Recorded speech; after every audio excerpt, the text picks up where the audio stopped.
بسم الله.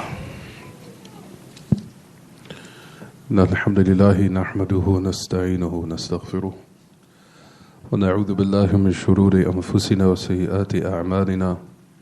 من يهده الله فلا مضل له ومن يضلل فلا هادي له. وأشهد أن لا إله إلا الله وحده لا شريك له وأشهد أن محمدا عبده ورسوله صلوات ربي وسلامه وبركاته عليه. يا أيها الذين آمنوا اتقوا الله حق تقاته ولا تموتن إلا وأنتم مسلمون.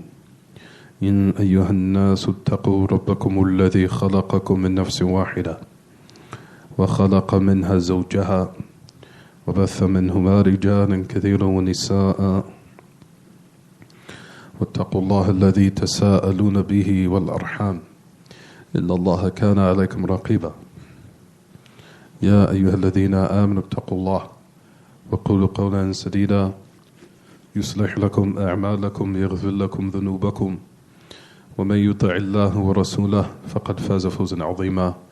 أما بعد فإن خير الكلام كلام الله وأحسن الهدي هدي محمد صلى الله عليه وسلم وشر الأمور محدثاتها وكل محدثة بدعة وكل بدعة ضلالة وكل ضلالة في النار. We continue in the chapter of Kitab al-Nikah and Buloogh al-Maram by the great illustrious scholar Ahmad ibn Ali ibn Hajar al-Asqalani rahimahullah rahmatan wasi'ah, the one who died 852 after the hijrah of al-Mustafa sallallahu alayhi wa sallam.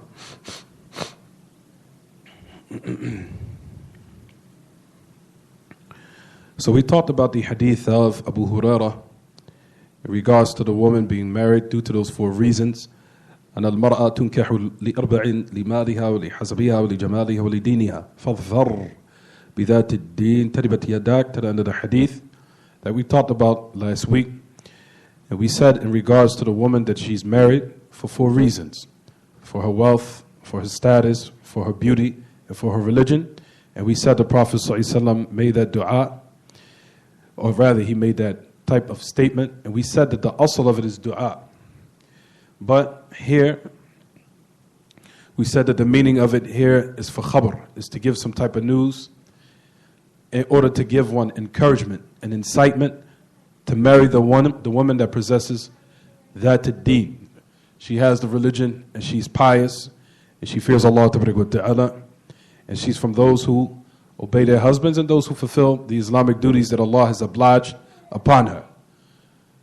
Brothers, you guys have to be quiet up there, because we can't hear you on the microphone. Microphone is sensitive. He said, فَاظْفَرْ فِي بِذَاتِ الدِّينِ تَرِبَتْ يَدَاكِ. He says, I encourage you to attain the woman who possesses the deen. May your hand be in dust. So that is an encouragement for the Prophet ﷺ to marry the woman who's that deen, the one that possesses the religion. And we said that does not hinder one from marrying a woman that's also pleasing with his eyes. We talked about we are a middle course religion. We're not too far to the left nor far to the right. But however, the Prophet ﷺ, as you know, he's encouraged us to marry the woman who's what? That possesses the deen. But listen to Ibn Uthaymeen that he mentions in regards to this, as he said, from the fawaid of the hadith, أن ينبغي للإنسان أن يحرص على قبول وصية النبي صلى الله عليه وسلم في الحرص على ذات الدين. He said that, he said, it's the befitting for the man that he be diligent upon accepting the advice of the Prophet صلى الله عليه وسلم, that diligence of attaining the woman that possesses the religion.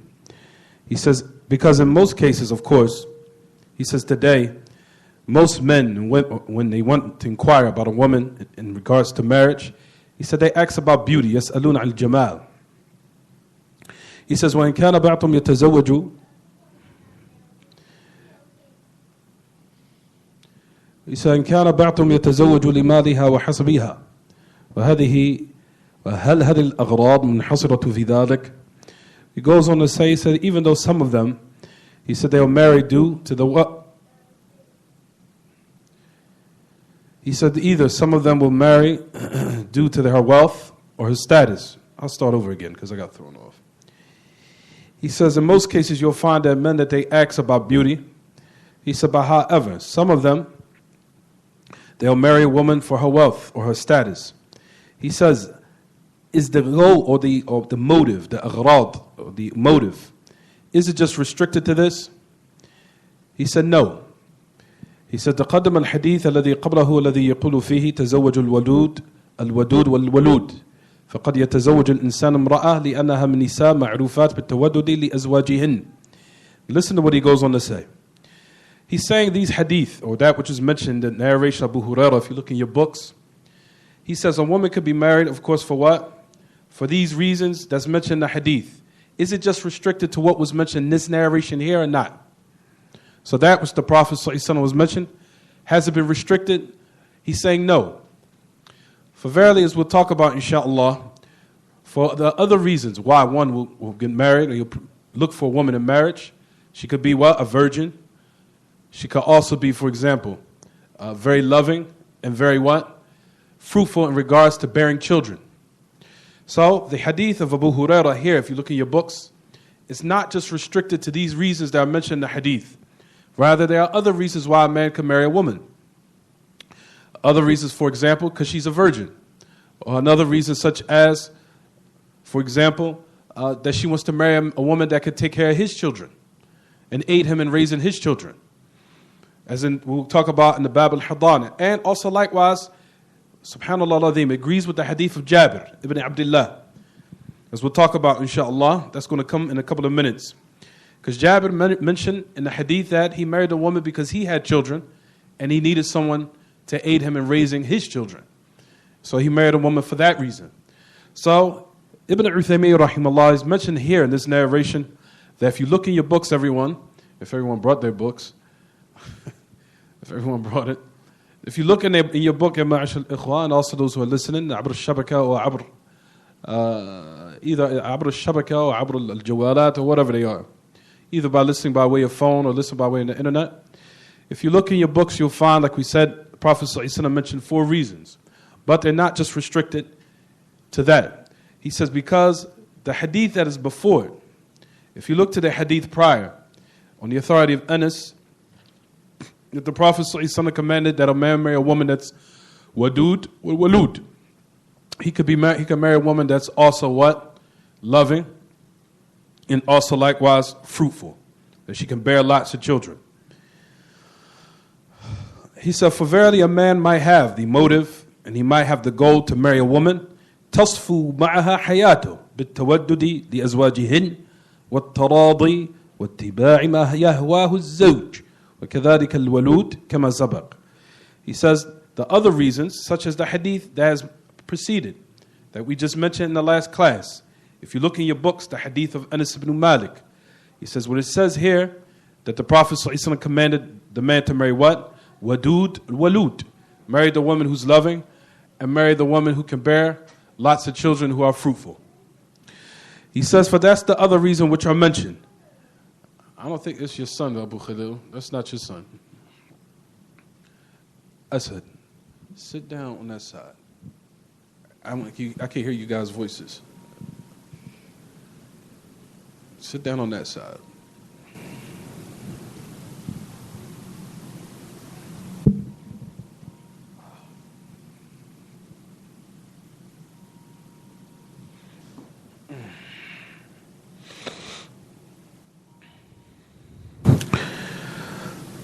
For a man can marry a woman, or marry women that are known for being loving to their husbands.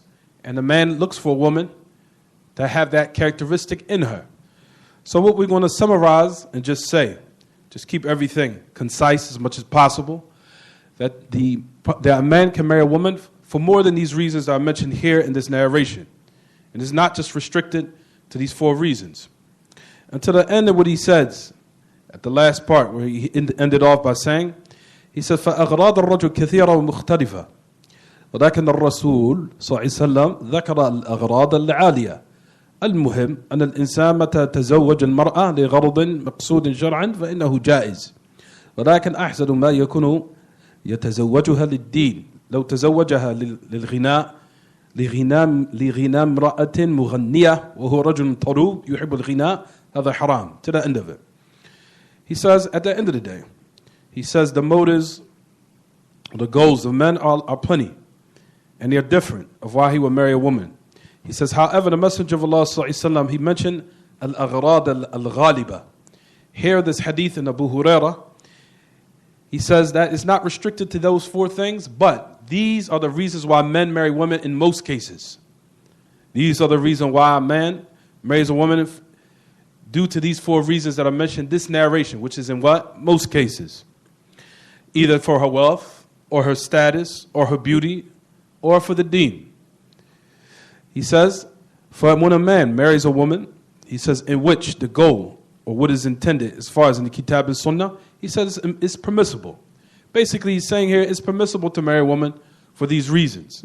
If you want to marry a woman for her wealth or for her hasab, he says, however, he said what is the best and what is preferable, he says that he marries the woman due to the religion. He says, for example, now listen to this example that he gives. He says a man can marry a woman due to her singing. He says because of a woman who's a mughanniya, a woman that sings. And he's a man who's a tarub, like he beats drums or he makes music, or he beats on musical instruments because he loves music. Listen, Ibn Uthaymeen mentions here, he says here in this instance, this is impermissible. He says, إلا إذا كان الإنسان يريد أن يتزوج هذه المرأة من أجل أن يدعوها إلى الخلاص من هذا الشيء ولكن نخشى أن يفتن.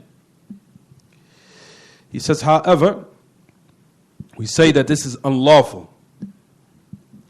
And if a man wants to get married for a woman due to this reason, he says, of course, this is unlawful, but if he's trying to call her to go away from this thing and stay away from it, he says, of course, we could say this, but however, he says we're afraid that he will fall into fitna.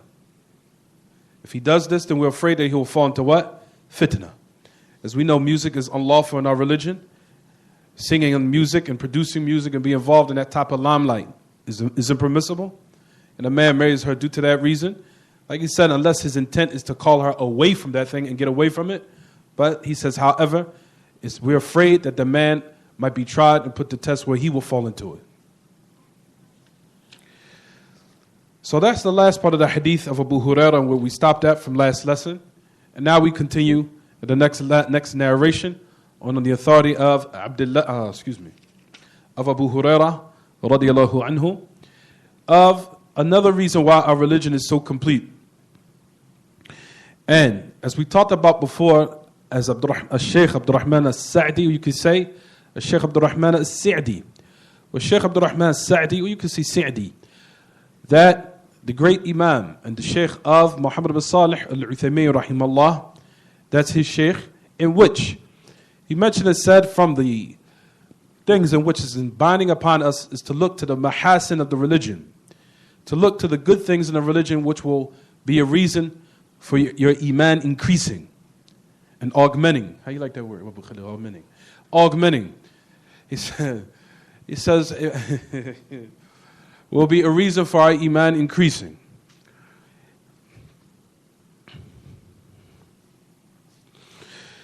And from those things in which increases our iman is to look of the conclusiveness, how you like that word? Conclusiveness of our religion, and how conclusive and how comprehensive it is.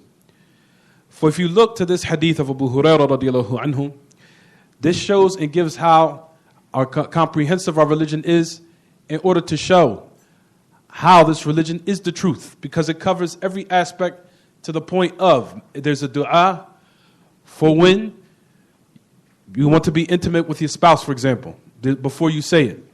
There's a dua for when you leave out the house. If a person practiced the sunnah and you actually implemented the sunnah on a daily basis, it will come to your mind how comprehensive this religion is. For example, one time, this is an experience in my day, one time. I put on my thobe, it was a dua. I said it. Then I went out the house, it was a dua. I said it. Then I got in the car, there was a dua. I said it. Then I walked in the masjid, dua. I said it. And it's like, subhanAllah, look to how comprehensive there's a dua for everything. And then when you go back, you leave out the masjid, dua. Then you get back in your car, dua. Walk in your house, dua. Salams to your family. Teach you what you're supposed to say as soon as you walk in the house. Assalamu alaikum upon your wife. Assalamu alaikum wa ala ibadillah salihin. For that dua. When you walk in the house. Subhanallah al-Azim. Everything at every step there's a dua in accordance to something authentically reported of to show what we do on a daily basis, how Islam is what? Comprehensive, and it covers everything.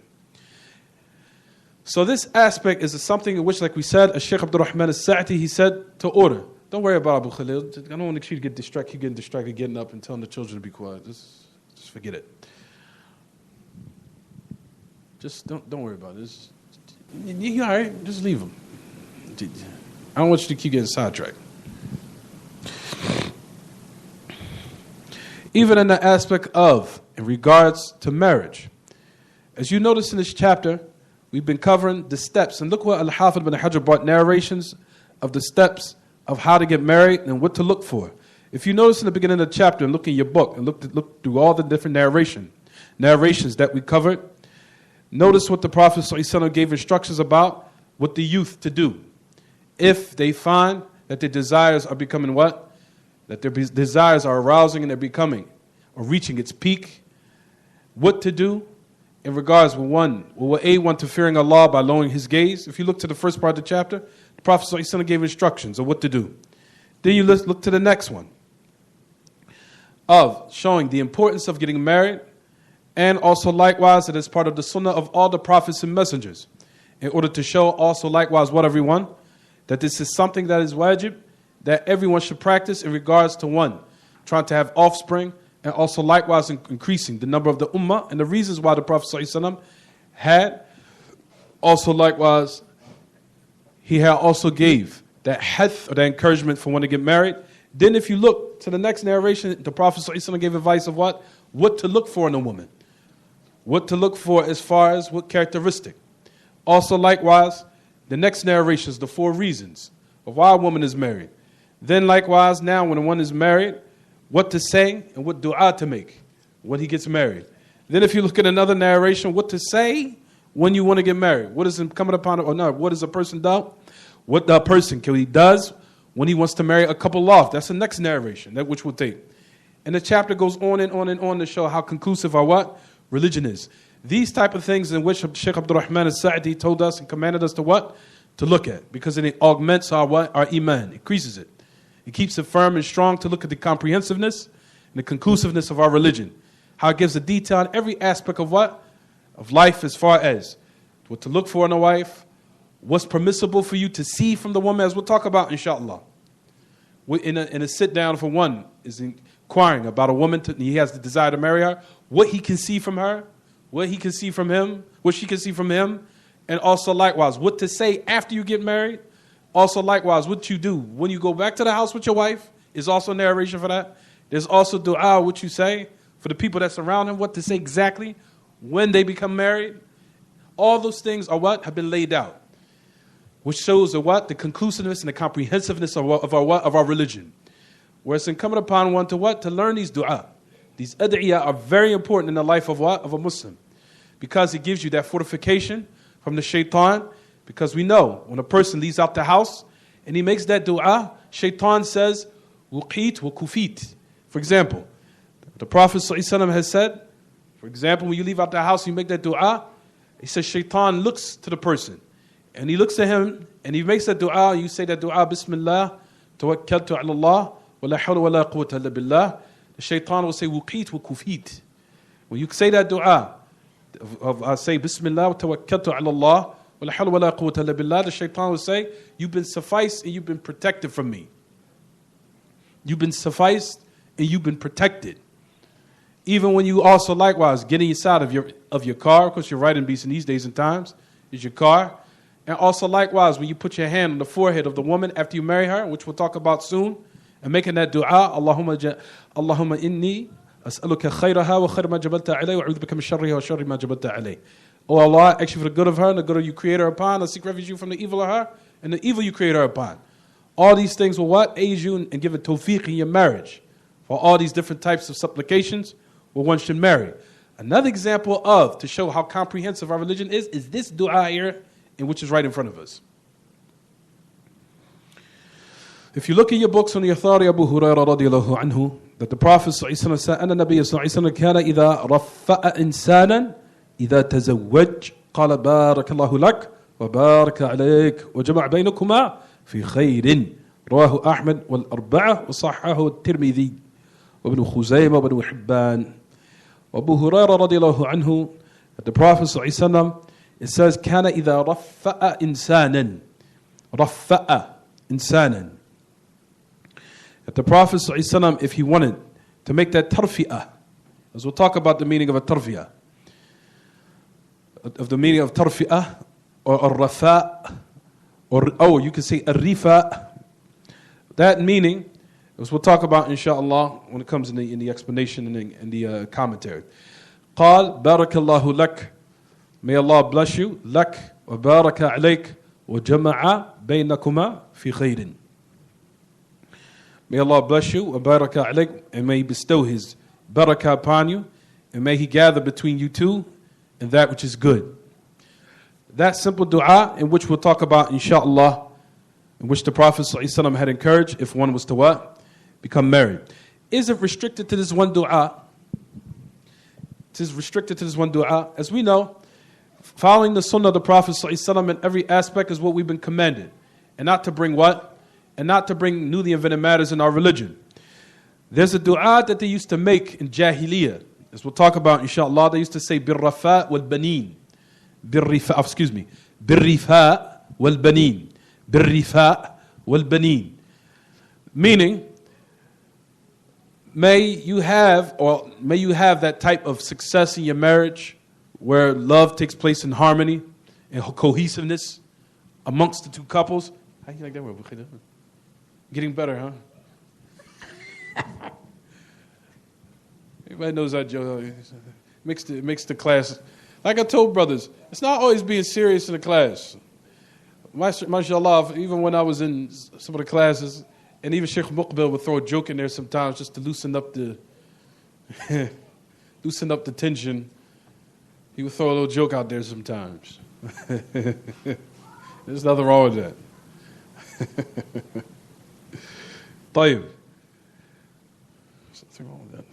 But anyway, Abu Hurairah radiallahu anhu, that he mentioned a hadith of the dua here, which is what everyone to show how comprehensive our religion is. To say what type of dua or supplication to make when a person becomes married, for the people who are what? Have attended their actual marriage. From those affairs in which has been prohibited is making those supplications, especially the supplications from Jahiliyyah. And they used to say the statement, birrifa wal banin, meaning may you have cohesiveness amongst the selves, amongst the two what? Couples. And bil banin. This is a dua they used to make in Jahiliyyah. This is a dua they used to make in Jahiliyyah. Meaning, basically you're asking Allah just to give you boys. You understand? Just to give you boys. Because as we talked about before, from the times of Jahiliyyah, prior, they used to what? Find it humiliating to have a what? A daughter. They used to find it that's disgrace or humiliation to have a daughter, or have a female or have a daughter. They used to find that disgraceful. From the time of the Arab before Islam came, and even in these days and times, you'll find that likewise women are just used, and when they're born, they're just utilized as just basically sex objects. More than likely, in these days and times, that's what they're utilized for. Models, being naked, being unclothed, wearing tight clothes. They're just being what? Utilized as portrayed as a what? A sex object for a man to fulfill his desires with, and that's it. Even though they're doing it in a different way, but it's still the same thing. You understand, everyone? So that's in that matter, ya ma'ashul ikhwa. As we know, Islam has called to give honor to the woman. Give her honor and to protect and cover her beauty. And to cover what? What Allah subhanahu wa ta'ala has bestowed upon a woman of being feminine and being beauty and having that beauty and that femininity, and to protect it and not to expose it for everyone that's what? That everyone that sees he can take advantage by looking and indulging in having some type of delightment and enjoyment by looking at her. The same thing during the times before the Prophet ﷺ was sent. The Arab, of course, in those days and times, they have more sense of chivalry and honor. These days the times totally different. But back then, they had a sense of honor. Things that brought honor to the family was something that was considered what? Was considered of something where they have more class. You want to say in these days of time, they have more class. They were more classy, and everything was about honor and chivalry with them. And they know that the woman, in usually most cases, they used to think that the daughter would bring ar upon the what? The family. Would bring some type of disgrace upon the family by her falling into some type of fornication or adultery. And they know, and back in those days, adultery and fornication is considered something tremendous. Of course, in these days and times, who cares? You know, your mom do it, who cares? Mom do it, your mom got a boyfriend, who cares? Hey, mom got a boyfriend. For example, so everything is just who cares. Those, like we said, those days was different. Like we said, even though they didn't have the guidance or the revelation, but they still had those good things and good characteristics, such as, like we said, things about honor and chivalry and having the family always staying in a high standard. And they was afraid that the daughter would bring some type of what? Disgrace upon them by falling into something impermissible, with either adultery or fornication or being a prostitute to the end of it. That's the reason why Allah subhanahu wa ta'ala used to say, astaghfirullah. That's the reason why Allah wa ta'ala says in his book that he said, وَإِذَا بُشِّرَ أَحَدُهُمْ بِالْأُنْثَى ظَلَّ وَجْهُهُ مُسْوَدًا وَهُوَ كَظِيمٌ يَتَوَارَى subhanallah يَتَوَارَى مِنَ الْقَوْلِ مَنْ سُوءِ مَا بُشِّرَ بِهِ أَيُمْسِكُهُ عَلَى هُنٍ أَوْ يَدُسُّهُ فِي التُّرَابِ سَاءَ مَا يَحْكُمُونَ. As Allah wa ta'ala says in Surah An-Nahl, he says, if one of them was given glad tidings of a daughter, he says, ظَلَّ وَجْهُهُ مُسْوَدًا. His face will become like he's in a state of blackness. And he will become very sad. So, ظَلَّ وَجْهُهُ مُسْوَدًا. His face will become black. I mean, to show how much discontentment he had of him knowing that he's going to have a girl. He says, not only that, it says in the ayah, يَتَوَارَى مِنَ الْقَوْمِ. He will hide from his people, from that which he was going to be given of tidings of having a daughter. أَيُمْسِكُ عَلَى هُنٍ أَوْ يَدُسُّ فِي التُّرَابِ.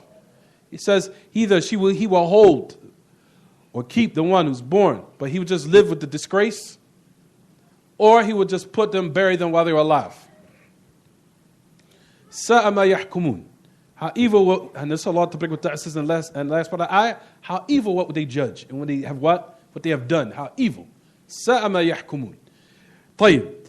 So that shows this type of dua was based upon that. And we know that our Islam gives a tabdeel for all affairs that Allah Ta'ala made haram. Don't put it down. If you put the notebook down, that means I'm done. Keep the notebook down. طيب.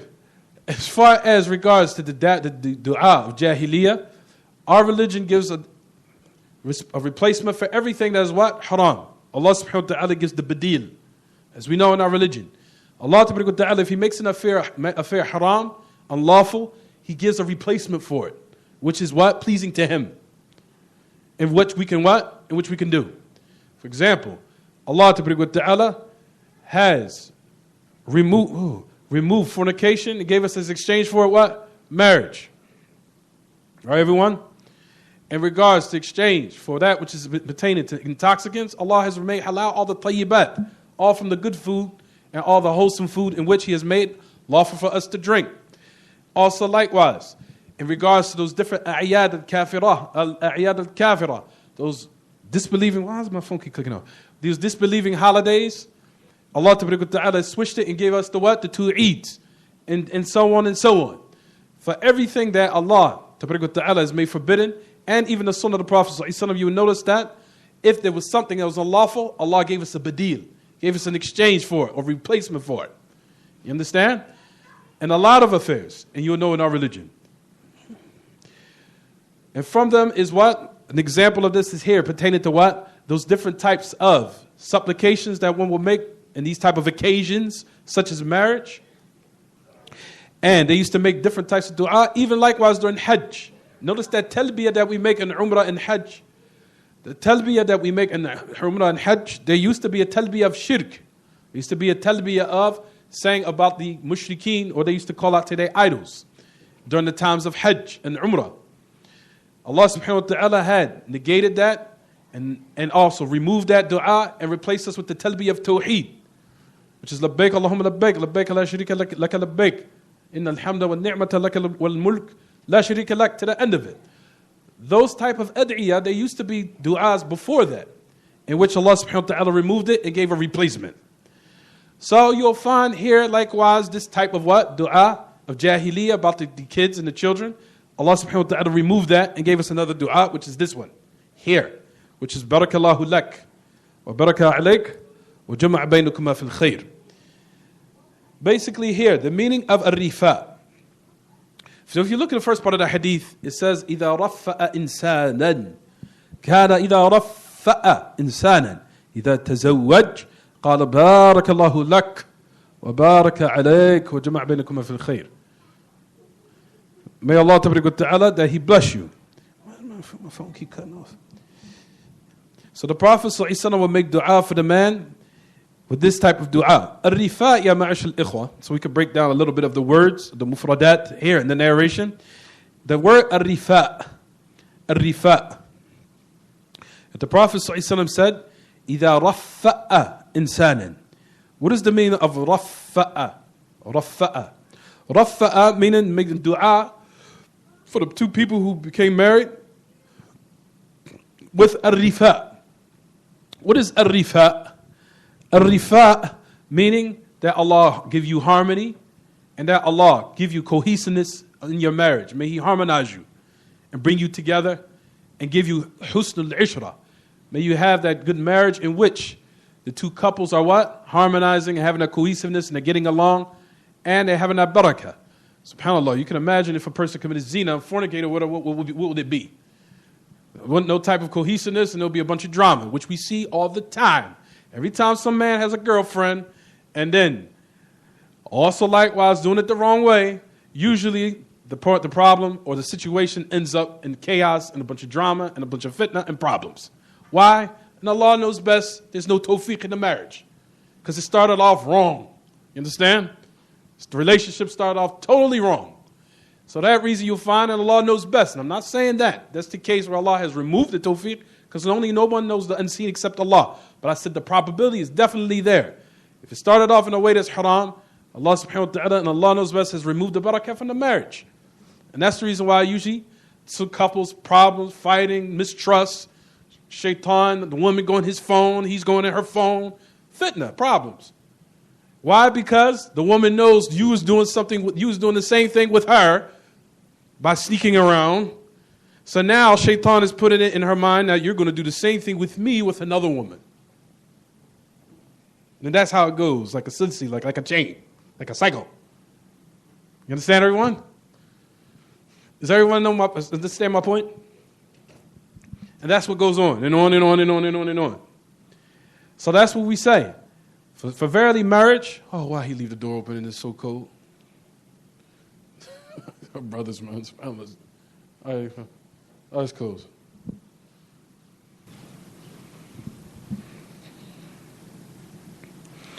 So that's the reason why, ya ma'ash al-ikhwa, one should what? Keep with the sunnah of marriage. Because the marriage, inshallah, Allah subhanahu wa ta'ala bring barakah as a result of these type of supplications. But the Prophet ﷺ are making dua for the couple that Allah harmonize it.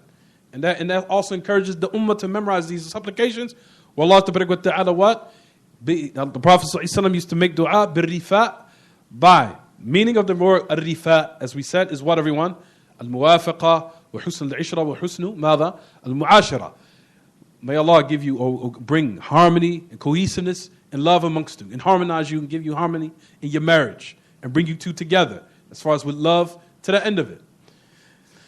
He says, دعا له بالرفاء والرفاء الموافق وحسن العشرة كما يقال رفع الثوب. The origin of the word rifa comes from, for example, when a person mends or sews a thobe or clothes, some type of clothing. So the linguistic meaning is related to the what? The meaning of the dua here. Where a person mends or he, like we said, sews a what? Some type of clothing. He mends it and brings it together until it becomes a piece of what? Until it becomes a piece of clothes to wear. And that's the origin of what? Ar-rifa. Right, everyone? So that's what we're mentioning here in this instance. So that's the origin of the word. However, if you look to the last part of the dua, in real, when what the Prophet ﷺ had mentioned, it said, Barakallahu lak wa baraka alayk wa jama'a baynakuma fil khair.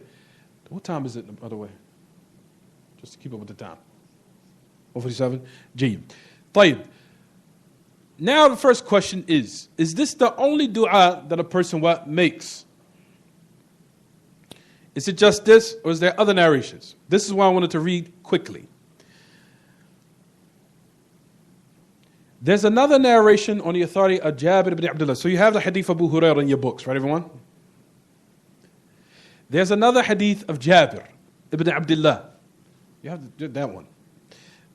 The dua right there, it's in your book. طيب. There's another dua on the authority of Jabir. This hadith is to show how the walima is wajib. Because I wanted to bring everything. I wanted to kill two birds with one stone. This hadith is bringing another dua. And also likewise, this also brings the hukum of how the walima is wajib. Here. Listen what Imam al-Albani says. He says, عن جابر بن عبد الله رضي الله عنه قال هلك أبي وترك 7 بنات أو 9 بنات فتزوجت امرأة ثيبا. He didn't say ثيبة, ثيبا. فقال لي رسول الله صلى الله عليه وسلم تزوجت يا جابر تزوجت يا جابر فقلت نعم فقال أبكرا أم ثيبا قلت بل ثيبا قال فهلا جارية تلاعبها وتلاعبك وتضاحكك وتضاحكك فقلت لا عفوا فقلت له إن عبد الله هلك وترك 9 أو 7 بنات وإني كرهت أن أجيئهن بمثلهن فتزوجت امرأة تقوم عليهن وتصلحهن فقال بارك الله لك وقال لي خيرا. The first narration is on the authority of Jabir ibn Abdullah, which shows the first part of the narration that there's another dua when a person makes when one gets married. He makes for the couple, that the one makes for the two people who are recently married. It says halaka abi. My father died. Jabir said, my father died. What's that? Oh. What's that, the speaker? That's the heater? The heater making that noise? My father died, and he left 7 daughters, or 7 girls, or 9 girls. He says, so I married a woman who was recently, or prior, she was married before. She was divorced, of course. He said, تزوجت امرأة ثيبا. I married a woman who was what? Thayyib, meaning she was married prior, but she divorced. So the Messenger of Allah ﷺ said, أتزوجت يا جابر? You became married, Jabir? He said, yes. فقال أبكرا أم ثيبا? Did you marry a virgin or a woman that was what? A thayyib. She was married before. He said, I married a woman that was thayyib. He says, would you not marry a jariyah, a woman who's a virgin? You play with her, she plays with you. You laugh with her and she laughs with you. He says, O Messenger of Allah, فَقُلْتُ لَهُ Verily Abdullah halak. فَإِنَّ Abdullah halaka wa taraka 9 wa 7 banat. Verily Abdullah, he said, he died. And he left 9 or what? 7 girls. For verily, he says, I hate that I would come with those girls and she be the same age as, or basically almost the same age as my what? My daughter, or the daughters, or the girls. And they will all be like the same. So he has to bring, you see how smart he was? He had the girls who were young. He got married to a young girl who was a virgin, will also be the same what? Just like all children, almost. He said, فَكَرِهْتُ أَنْ أَجِيئَهُنْ بِمِثْلِهِنْ. So then he says in the last part of the narration, so I married a woman who's a thayyib. She was married prior in order to take care of them and also to rectify them and what? Cultivate them properly. Understand?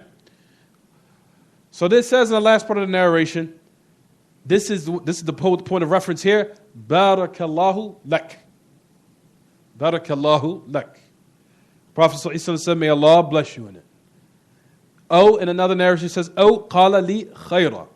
Barakallahu laka khayra. May Allah bless you and bring you also good. So that's another dua the Prophet ﷺ made, not just here for Abu Hurairah, but also likewise here on the authority of Jabir ibn Abdullah. And this is the last narration. We'll stop here on the authority of Buraydah. This is the point of what I'm sorry, everyone. This hadith of Buraydah ibn Husayb, this is the hadith that shows what? That the walima is wajib. The Imam al-Albani uses to this day. It's not just the hadith of Abdurrahman ibn Auf, but the hadith here. I'm going to read this and then we'll stop.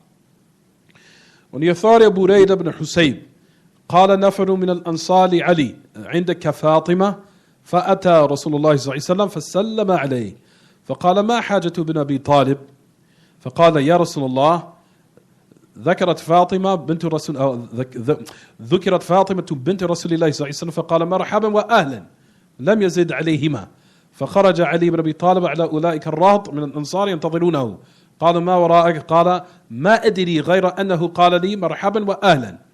I'm going to just read the point of reference. Basically, Ali ibn Abi Talib, that when he married Fatima, the daughter of the Prophet sallallahu alaihi wasallam, and in the last part, listen to what it says. This is two benefits from this hadith. Number one is the dua, and second to show the obligation to the walima. The Prophet sallallahu alaihi wasallam has said after they became married, he says, Ya Ali, innahu la budda lil arus min walima. In another narration it says, La budda lil irs min al walima. Ali ibn Abi Talib has said, the Prophet ﷺ said to Ali, he said, after became married, he said there has to be La budda lil arus min walima. The two people who are what? Recently married, just recently became married, they have to have a walima. This is what the Prophet ﷺ said. La budda lil arus min walima. The one who just became married, he has to have a walima. So فقال سعد عندي كبش. So Sa'd said that I have a كبش. وجمع له رهط من الأنصار أصوعا من ذرة. فلما كانت ليلة البناء قال لا تحدث شيئا حتى تلقاني. فقال رسول الله صلى الله عليه وسلم بماء توضأ فيه ثم أفرغه على علي. فقال اللهم بارك فيهما وبارك لهما في بنائهما. طيب. So number one is that to show that the walima is what? Wajib. The last part, the Prophet ﷺ had took some water and put it upon Ali, poured it a little bit upon Ali, and he made dua for Ali.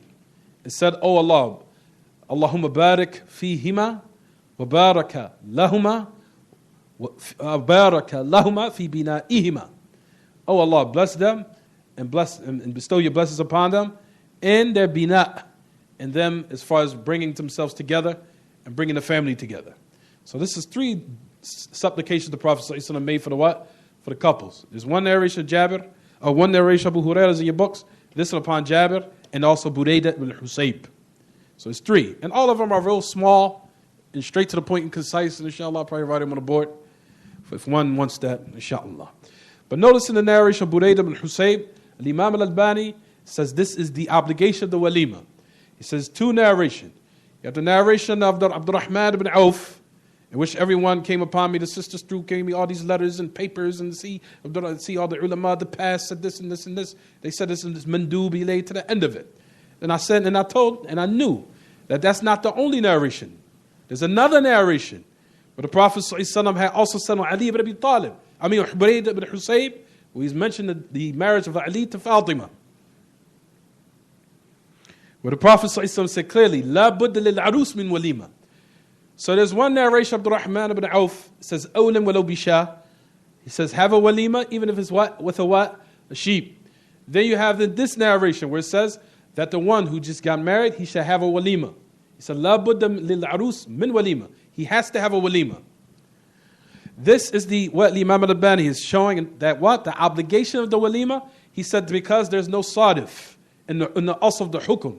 He said there is no sadif. There is no other narration that disregard or takes it to the level of istihbab, of it being highly recommended. He says you'll never find it. He says our religion is we give precedence to what the Prophet ﷺ says over who what says. And this is to show his opinion, in which, like we talked about a couple of weeks ago, whether even Ibn Baz had mentioned and said, He says a person should leave it all, even though he said it's not wajib, it's highly recommended. No, excuse me. He says it's sunnah mu'akkada. I have to use the proper words. Shaykh Abdul-Aziz said it's sunnah mu'akkada. Meaning it's a highly recommended sunnah. It's not istihbab. Istihbab is here. Sunnah mu'akkada is above istihbab. Istihbab is here. Sunnah mu'akkada is above istihbab. It's almost to the point of wajib. It's right there. So Shaykh bin Baz said it's sunnah mu'akkada. And he said, but those who say the obligation of walima, he said their position is very strong.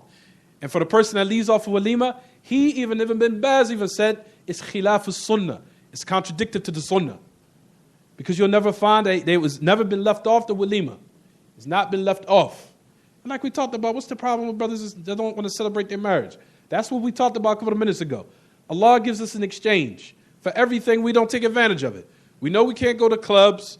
We can't go to the other nonsense that kuffar indulge in as far as going to the clubs and intoxicants and seeing people getting drunk and women being half naked and you smell weed and all the other disgusting things when you go to these places. And Allah has gave us an exchange for it, which is what? Come together with the people and celebrate your marriage. What's wrong with that? Why don't nobody want to do that? So Allah gives us an exchange for it. Oh, I don't want to do it. Why? For what? We want to celebrate your marriage. Bring the people together, cook some food, and bring the people together, socialize and talk. And then it warms up and it brings the people together. You understand where I'm coming from, everyone? And it does not have to be on a level where it's, of course, extravagant. But if one has the means, alhamdulillah, do it. If he has the money, and he's able to feed 50 to 100 people, 200 people, alhamdulillah, it's good. But, like we talked about, everything is according to one's ability. You can even do it, for example, with some dates and a little bit of aqid, some dates and some lemon to the end of it. Bring the people together and have a walima for there. Khalas, the obligation's made. I had one brother who made a walima of pizza, and I couldn't believe it. Pizza and Pepsi, are you serious? But he was like, hey, you understand? But everyone, like we said, fulfill their obligation by these matters, inshaAllah. And that's the proof to show that what? That the walima is what? With me is wajib, and the dalil proves and points towards it, the obligation of it. And like I talked about, brothers, this religion gives us things we leave off, and gives us an exchange for what? Things that Allah has made impermissible. Allah Ta'ala gives us a badil. Gives us an exchange for that thing that is impermissible. And this from those affairs. To celebrate your marriage, and the other things in which we'll talk about, inshaAllah,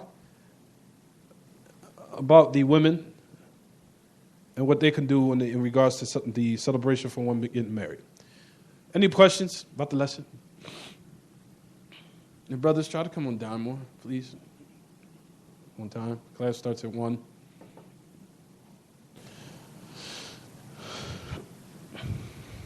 Man, is it me or is it cold air?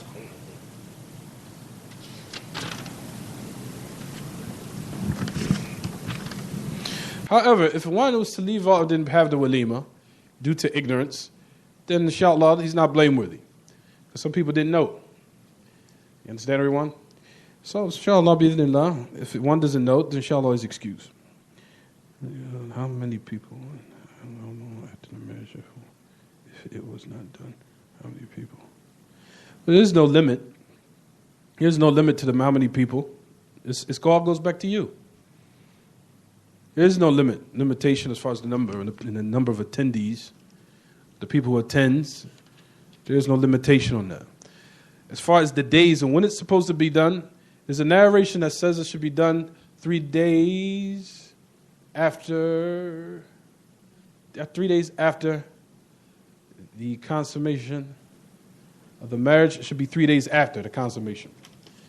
If one is able to be 3 days after. I know some brothers make it a month, 2 weeks, 3 weeks, 4 weeks, 2 months, it goes in 3. 3 days.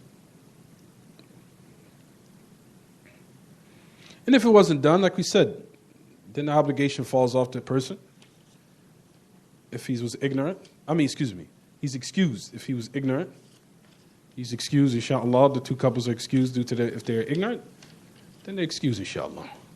But it's something that should not be left off. Tafadal.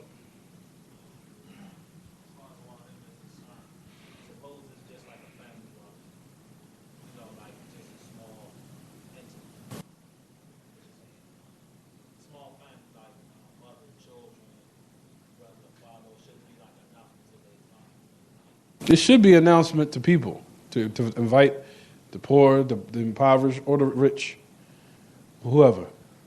It should be a mixture. It should be. It's not obligatory, but you should announce to many people as you can. All what's in your ability. Everything is according to your ability.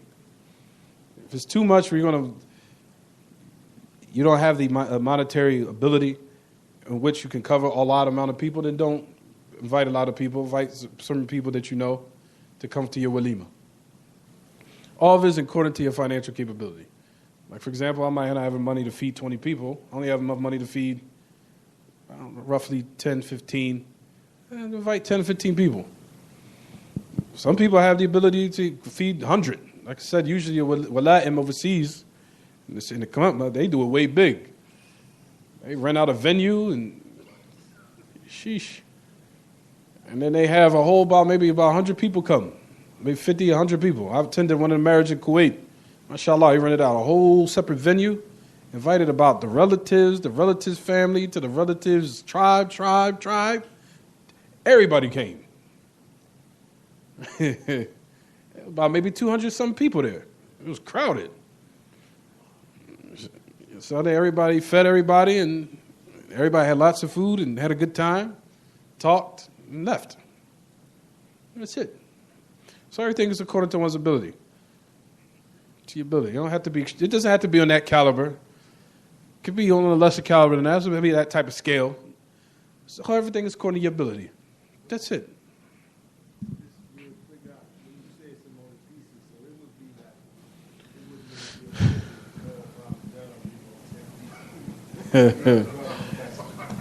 What is apparent is that food is food.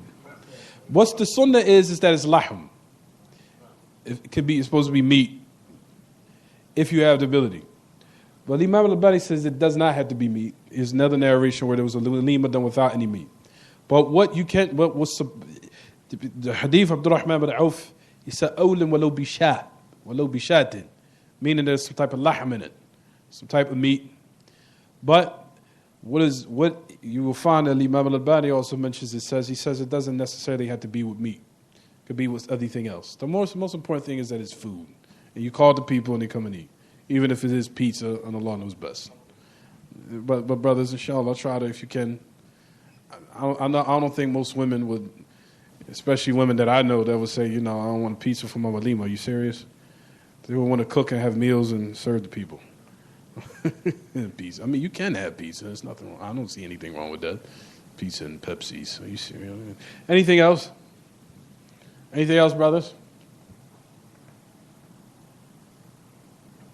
Anything else from the sisters? Man, it's cold here. I don't know what's going on. I don't know. I'm long johns and I'm still kind of a little bit cold. I got long johns on.